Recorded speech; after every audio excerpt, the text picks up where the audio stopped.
Hi everyone. It was like a really intense FOSDEM this year, and this event, it's like a cherry on the top of the pie, which is very nice, and I hope everybody's enjoyed. I will walk you through quickly what we have here, really backstage. So we have a room, and we had 8 robotic arms like this. So anyone who want to go and hack it up today, it's over there. We're going to explain how it works. So that's not really a talk, but just more to advertise and kind of invite you to join and do that. But before I walk you through, I will try to fit it like in 10 minutes. But from the past, I'm the teacher from the university, so I'm sorry if it take 1 hour and a half. But I will try not to do that. So who knows what is the Le Robot thing? Raise your hand if you know. Okay, perfect. 1 person knows, which means that I can tell anything about the robot and you will trust me. That's good. But before we go there, my name is Sergey Sergyenko. I'm an engineer from my past, but now I'm forced to take a role of a CEO of a company called Cybergizer. So I call it Chief Everything Officer. And from the Cybergizer point of view, we work with different kinds of projects nowadays, mostly focused with AI, but in the past we had a couple of interesting that we implemented in the hardware field. So this thing is about how to kind of look at the AI thing from the different perspective. So not about AI living in the data centers, not about the AI building new images or sending you text, but how AI can interact with the physical world, with the hardware. So from the past of our projects, one interesting was almost 8 years back. It was the implementation. It was a student project, fairly speaking. It was the swarm robotic setup, where we had a number of like a small, very tiny devices, not capable to doing like a hard calculations. But as soon as you give them cluster together, they do handshake and connect, their computational capacity is growing, so they can doing more complex things to calculate. So this one was a game. So the game was simple. Each piece of it has its own part of algorithms, really close to what we have now with the AI thing, but not really. That time, and as soon as you grow in the overall capacity of those devices, they start mimicking the behavior of people. So you need to shoot them. It's like Space Invaders thing. But more things you have, they adapt to the human's behavior, getting the reinforcement back. So we had a number of things feeding back to the swarm, so it adjusts its behavior for the game, for the human. So that was the first thing we started. And after that, we had a literally different projects with the different setups. This one was, it happened 5 years, like 6 years back. So it's a collaborative arm that we wanted to train and build with the custom data, doing again with the reinforcement learning and having a lot of guardrails how to build it up.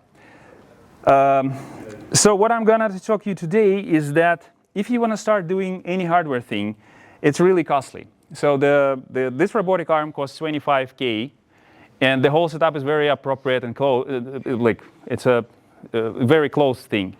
And if you want to play with that, you need a lot of money, you need a lot of expertise.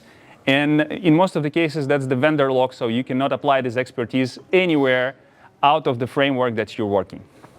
So what happened recently, literally last year, so the Hugging Face and the robot platform came, and they stated that a lot of things that already lives in Hugging Face could be applied to hardware, meaning that a lot of data sets, a lot of models also can be applicable not only for human interaction and computer, but also for the physical world and hardware. Disclaimer is very important. So they state you can buy this thing for $100 and build it. That's not true. They only, like a 6 motors would cost you 100-ish, 50 something. You can buy it for $200, and we had exactly those set up. But in fact, you need to pay taxes. You need to deliver it from China, or you need to print it out yourself. So it turns out to be a little bit more expensive than 100, as everybody say, but it's still not, thousands of dollars. So we have here 8 101 robot arms. So they have 6 degrees of the freedom. So you have a gripper, you have joints, you have a motors. Each of those can work in two different modes. So the one is the leader, another one is the follower. And we had a number of models that open source and available on Hugging Face that you can download an inference on your own computer, even like a very simple one. So those arms are printed out. I will skip these parts because I want to fit it really in 2 minutes, in 10 minutes. But for those who are interested, come to us. I will explain how to print it out. So we build it on our own. The only thing, we bought the motors and the PCBs for that.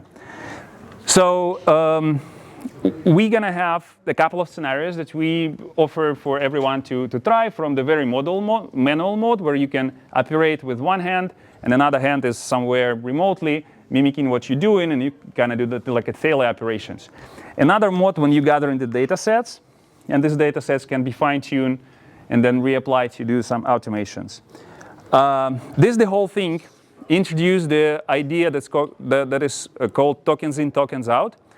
And for the very simple explanations, for example, for the 6DOF, you have a number of actions, and instead of coding exactly each motor, understanding the angles, doing the calibrations, instead of that, you can use motion tokens.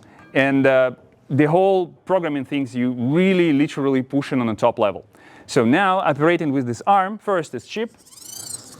Second, it's very easy to get started. So for those who have no idea, never done any hardware project, trust me, in like 25 minutes with your laptop, you will be able to develop very simple algorithms and make this arm like moving and doing some useful thing. What we use cameras. And again, it uses like a very cheap cameras to operate with the inputs and the data sets. Mostly, we have the cameras that attach to the arm. So when the arm is moving, it can use it for positioning itself and targeting the objects. Another mode here is the second camera that we usually place to control the space. So it's set aside, so we know what's the objects on the table or in the space and in the environment. And the first step, sending those video or media information to the model, we're gathering to video flow. So it's the one data that we're getting from the arm, another data that we're getting from the environment.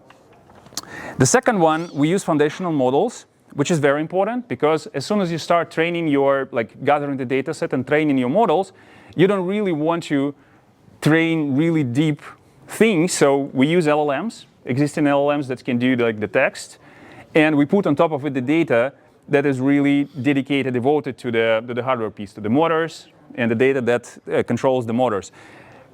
What it gives us, it's maybe this one explains a little bit better. Using the foundational model that's already pre-trained and complex, we have information about the objects that we're getting from the space. So for example, if we're training the robotic arm to get an orange or an apple and put it into the plate or in a cup, the LLM knows that this is the cup and that's the apple. So we don't need to explain it in terms of a reinforcement and image recognition or whatever we have. So we leverage all the knowledge that already built for the model, but wrapping it up with first the media layer and tokens that we're getting in, and the action tokens that we literally getting out to the hardware, to the motors. And it can do a lot of things. So there's a lot of examples for those simple arms. You can print it home. You can buy the setups. So it can fold your t-shirts and laundries. It can do sorting. You can use it for, if you put it on a robotic vacuum cleaner, it can. There are some projects that people build that it move around your house and feed your cat, where you're not at home, or potentially made you a sandwich in the kitchen if you assemble it somewhere next to a toaster. There is no robot operation system, which is very important. There is no vendor lock. It's hardware agnostic, meaning that your code that works for this arm could potentially work for the bigger arm, and probably will work even for the industrial size, like a really huge arm that you can put somewhere next to the conveyor belt. And it works even with a very simple MacBook Air for the local inference. It could be a very tiny model. It do the simple things, but those simple things, based on the threshold that used to be before, it's huge. There's a really huge gap. And so I encourage everyone to try. So what we're gonna do today. So we are here for the rest of the day, and I invite everyone. If you have laptop, perfect. Bring your laptop. We'll give you one of those setup that we have.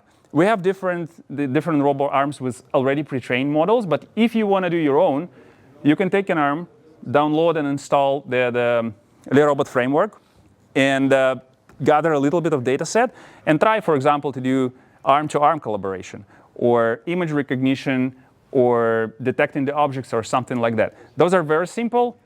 With like 1-2 hours is enough to get everything up and running and ready, and that's a lot of fun. So that was quick. Thank you very much.